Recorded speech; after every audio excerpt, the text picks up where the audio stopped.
This one is if you're not first, you're last. So that implies speed. That means max effort, right?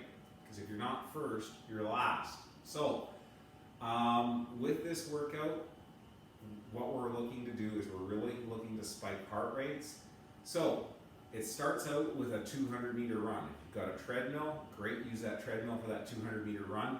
I would suggest leaving it running so you can, when you start, you can run. When you get off the other movements, you can get back on and go right to a run as opposed to winding up to speed. We want to hit that thing running hard, fast. If we don't have a treadmill, but we have a spin bike, instead of a 200-meter spin bike, it would be a 400-meter spin bike, and I want you to push the pace on your bike, okay?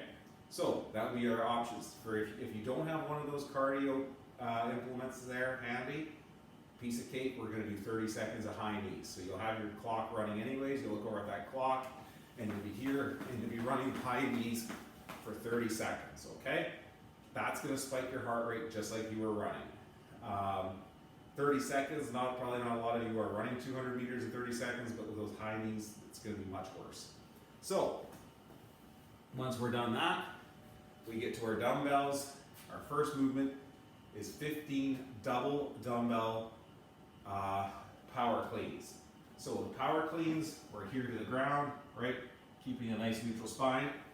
We're using those legs and we're popping those dumbbells up to our shoulders.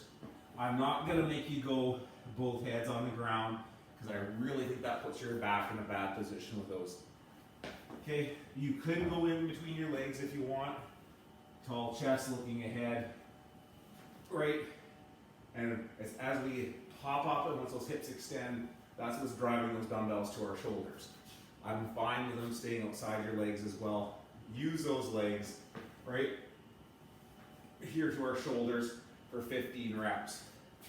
Once you're done your 15 reps of power cleans, dumbbells come to your shoulders, and it is 15 push jerks. So we're right here, right? That is your push jerk. So we push overhead.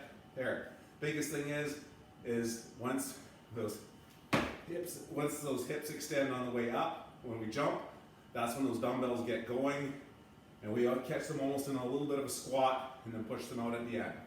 So 15 push jerks. Okay. Once you're done your 15 push jerks, you get right back to your cardio implement or 30 seconds of high knees. You will do that. Once you're done, you will look at the clock, you will rest 2 minutes, and you will repeat that 2 more times. If you've got your little device that measures heart rate, I'm going to be real curious to see what some peak heart rates are in this one. This one should burn. That's what we're after, okay?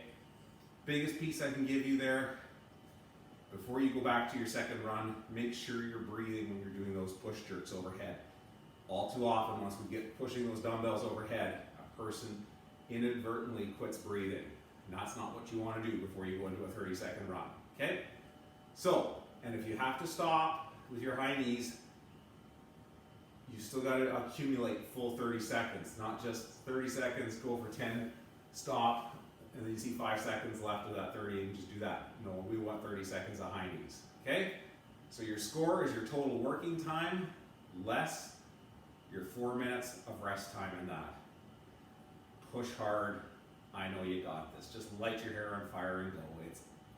You're probably looking at about 7 minutes of actual work, and it's gonna suck, but you guys are gonna crush it.